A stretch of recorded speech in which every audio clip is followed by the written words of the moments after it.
Aos 70 anos de idade, Terá havia gerado Abrão, Naor e Harã. Olá, bem-vindos. Este é o Comentário Bíblico João 8:32. É sempre excelente estarmos de volta para mais uma análise detalhada. Sem dúvida. E hoje convido quem nos ouve a imaginar a poeira a assentar. Imaginemos o cenário logo após o maior desastre arquitetónico e social da Antiguidade. Estás a falar da Torre de Babel, presumo. Exatamente. A Torre de Babel. A humanidade encontra-se num estado de caos absoluto. As pessoas estão dispersas pelos quatro cantos da terra, a confusão de línguas instalou-se de vez e, as antigas alianças desmoronaram-se. É um mundo totalmente fragmentado. Pois é. Se fôssemos nós a realizar este filme, a nossa câmara estaria lá no alto, a mostrar multidões desorientadas e aquela sensação de que o plano original se perdeu no meio de tanto tumulto. A visão macro da coisa. Certo, mas de repente o texto bíblico faz algo completamente inesperado. Abandona essa visão global, ignora os grandes impérios em formação, que deviam ser fascinantes, diga-se de passagem, e faz um zoom dramático, rápido e focado sobre uma única tenda familiar. É uma mudança drástica de lente. Nem mais. O livro de Gênesis, no capítulo 11, versículo 26, entrega-nos uma frase super simples, quase telegráfica. Diz apenas isto: aos 70 anos de idade Terá havia gerado Abrão, Naor e Harã. E ficamos por aqui. Pois, e essa mudança de perspectiva narrativa é uma das transições mais monumentais de toda a literatura antiga. Uau, monumental porquê? É só uma frase curta? É curta, inegavelmente, mas o peso histórico e teológico que carrega nas entrelinhas é incomensurável. O que o texto está a fazer aqui funciona como uma daquelas pesadas portas de ferro num castelo antigo. Gosto dessa imagem. Pronto, esta dobradiça fecha definitivamente a porta da história geral da humanidade pós-dilúvio. Aquela narrativa que lidava com as grandes massas, não é? E abre de par em par uma porta nova, muito mais íntima. A partir deste exato versículo, a história torna-se a história da aliança através de uma linhagem específica. Bem, vamos dissecar isto por partes, porque quem lê a Bíblia com frequência ou até quem estuda o texto numa escola bíblica tem a tendência natural de saltar as genealogias. Sim, é o reflexo mais comum. Confesso que muitas vezes parecem apenas listas telefónicas da antiguidade. Nomes e mais nomes infindáveis. Mas o que estamos a ver neste capítulo 11 não é apenas um registro de nascimentos, pois não? De todo. Há uma engenharia literária muito subtil a acontecer aqui. O teólogo Klaus Westermann, por exemplo, que dedicou grande parte da vida ao estudo de Gênesis, tem uma perspectiva brilhante sobre isso. O que é que ele defende? Ele argumenta que reduzir estas genealogias a meros censos demográficos aborrecidos é perder toda a essência. Westermann descreve estas listas de nomes como um corredor narrativo. Um corredor narrativo? Exato.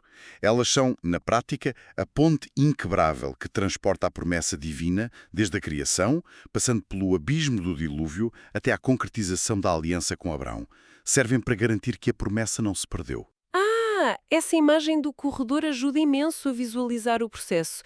Faz-me pensar numa caminhada por um longo corredor de um museu dinástico antigo. Sim, um museu onde vemos os retratos dos antepassados. Precisamente.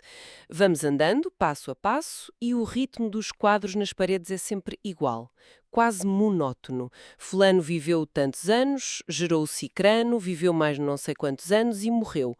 O padrão visual é constante. Repetitivo até à exaustão. Pois, a lei da vida e da morte num ciclo interminável.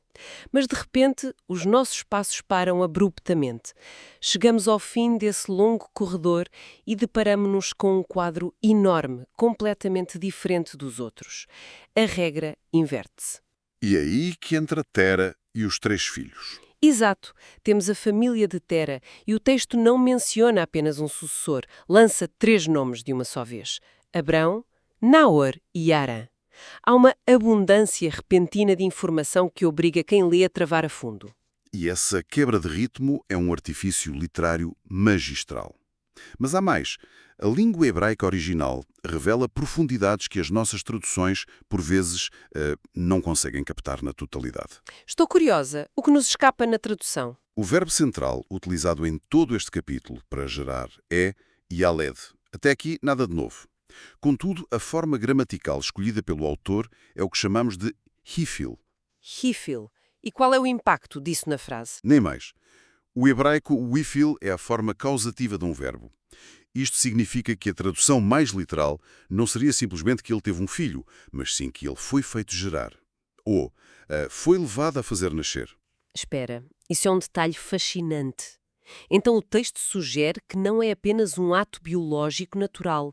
Há uma força motriz por trás desta linhagem toda. Nem mais. O uso contínuo desta forma causativa cria a sensação de uma força providencial. Uma força que empurra a linhagem para a frente, impedindo-a de estagnar, até desembocar neste ponto de acumulação que é Terá. A biologia está claramente subordinada à teologia. Uau! Isso dá um peso completamente diferente à leitura. Sim, e a própria figura de Terá é enigmática até no nome.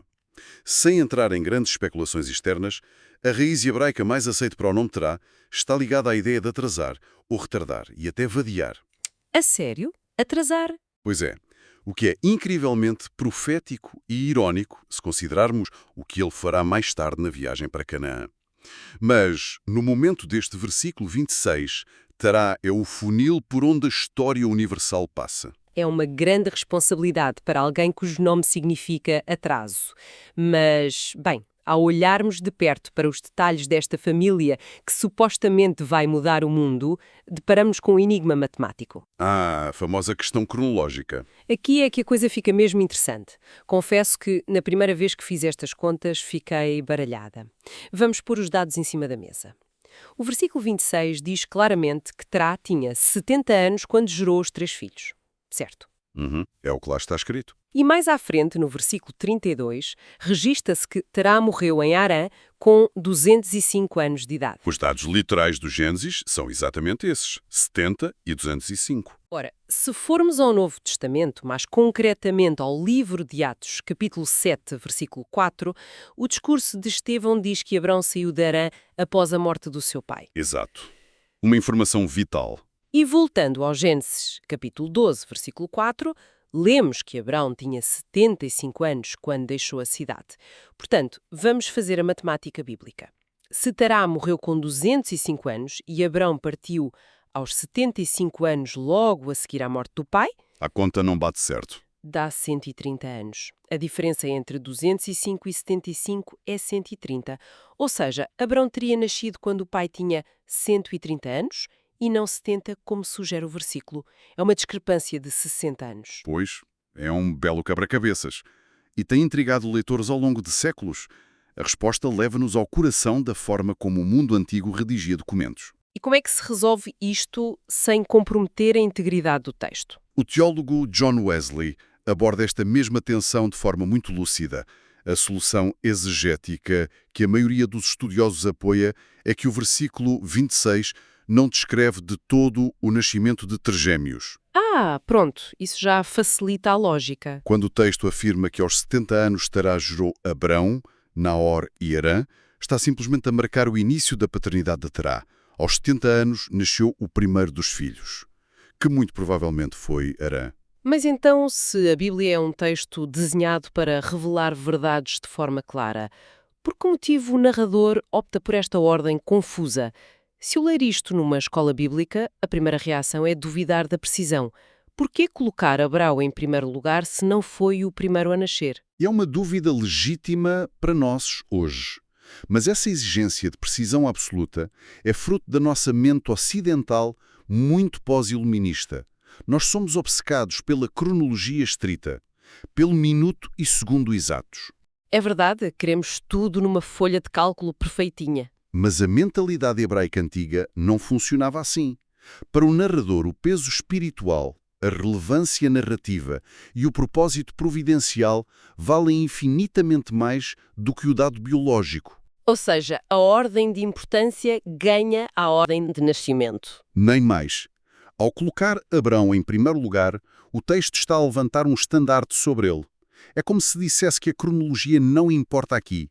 Prestem atenção a este homem porque é através dele que a promessa se cumpre. Faz sentido? É uma ordem puramente teológica.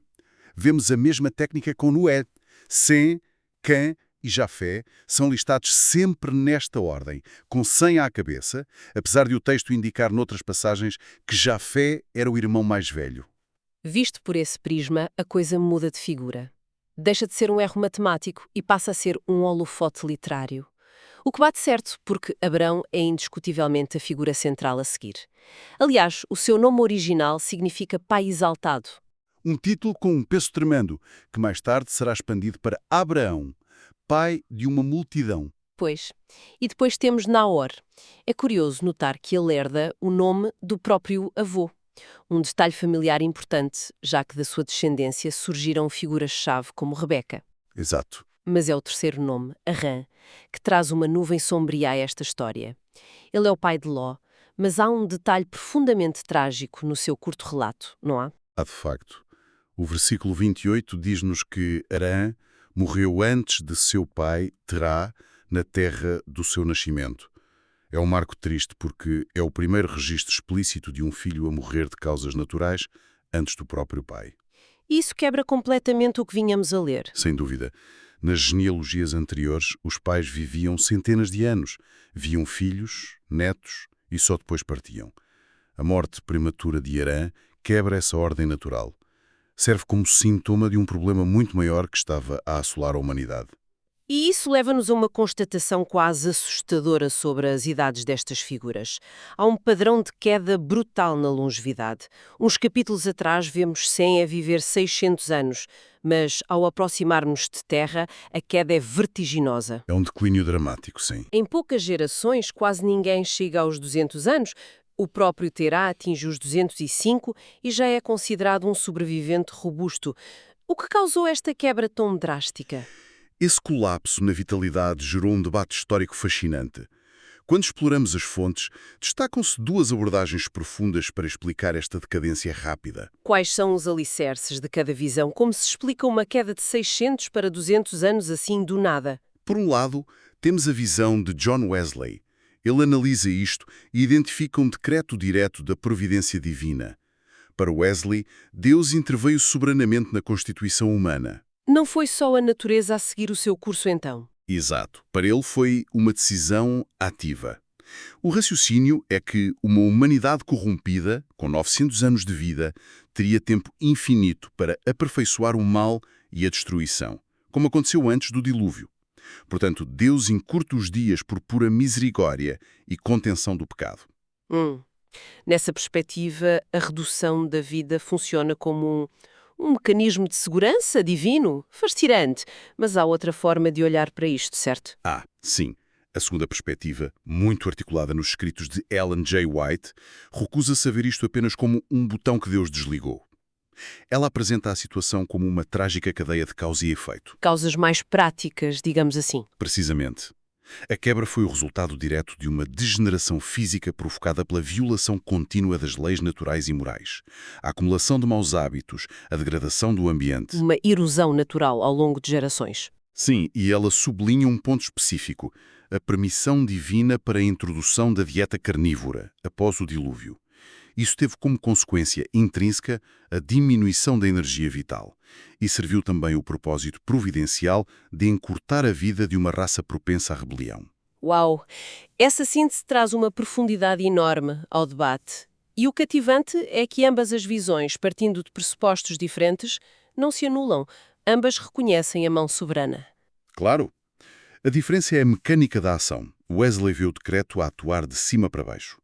A outra visão vê consequências naturais de escolhas humanas. Consequências que a providência permite para travar o mal. Mas olhando para trás, esta decadência não foi apenas física. O corpo parecia espelhar um enfraquecimento espiritual profundo. Sem dúvida alguma. A decadência física e o declínio espiritual deram as mãos. Aquela família, que devia carregar o conhecimento do Deus verdadeiro desde os tempos de Sem, estava a vacilar. A luz estava a apagar-se. Quase extinta. A idolatria tinha-se infiltrado no interior das próprias tendas da família. E a prova documental disso está noutro livro, bem lá para a frente. No livro de Josué, capítulo 24, versículo 2. Ele atira uma verdade desconfortável sobre o pai de Abrão. Diz que Terá serviu a outros deuses em Ur. É um choque de realidade, de facto. Muda tudo. Terá não era um patriarca imaculado a orar virado para as estrelas. Eu costumo usar a analogia do homem com os pés em dois barcos. Ele tentava manter um pé no barco da herança espiritual milenar e o outro ancorado na idolatria de Ur. E essa divisão interna manifesta-se nas suas decisões. O texto diz-nos que Terá pegou na família e saiu de Ur com o objetivo claro de ir para Canaã. Houve um impulso inicial. Mas a viagem ficou a meio, não foi? Ficou. Viajaram até Harã, uma cidade a meio do caminho. E o texto diz, e habitaram ali. Terá parou. É a definição perfeita de obediência parcial. Sentiu o apelo, mas faltou-lhe o fôlego para completar o destino. Lembras-te do significado do nome dele? Atrasar? Nem mais. O nome tornou-se a sua biografia. Isso obriga a repensar completamente o ambiente do grande pai da fé. Quando pensamos em Abraão, imaginamos alguém que já nasceu num pedestal espiritual. Mas ele cresceu numa casa dividida? E é aqui que a beleza da narrativa atinge o seu auge. Ellen G. White traz uma reflexão transformadora sobre este exato momento. Ela aponta que Deus chamou Abraão do meio de uma idolatria profunda, praticada pelo próprio pai. Ou seja, Deus não estava à procura de uma família perfeita. De modo nenhum. Ensina-nos que a escolha divina não se baseou num ambiente imaculado ou em aristocracia espiritual. Abraão foi escolhido pela graça soberana, que encontrou no meio do caos doméstico um coração disposto à obediência total. Alguém que se recusou a estacionar em Harã. Essa constatação muda tudo. É fácil olhar para Gênesis 11 e ver só uma árvore genealógica poerenta e distante, mas afinal revela uma mecânica de redenção transversal. Então, o que é que isto tudo significa para quem nos ouve hoje? Significa algo revolucionário. Se dermos um salto gigante na cronologia e abrirmos Lucas capítulo 3, encontramos a genealogia de Jesus Cristo, uma lista desenhada para provar a legitimidade do Messias. E quem é que o versículo 34 faz questão de incluir? Não me digas. Tera. O próprio Terá, o homem que serviu a outros deuses, o pai que manifestou obediência parcial e desistiu a meio caminho. Ele está ali, gravado para sempre, na linhagem direta do Salvador. Uau! A graça divina a operar em força. Exato. Isto destrói a ideia de que Deus precisa de linhagens perfeitas. A genealogia de Jesus é uma demonstração escandalosa da graça. A providência trabalha com material humano quebrado e ergue a salvação a partir das nossas falhas e idolatrias passadas. Resumindo este mergulho maravilhoso, a grande lição não tem a ver com o ponto de partida. Não importa se o histórico familiar é marcado por más decisões ou por um ambiente adverso. O que Terá e Abraão nos mostram é que a história não tem de acabar onde a geração anterior falhou. Abraão não ficou definido pela desistência do pai. Nem mais. Ele escolheu ouvir a voz e continua a marcha. A grande questão é, o que fazemos nós quando somos chamados a sair do conforto? Essa é a questão central. E serve como meditação final para hoje.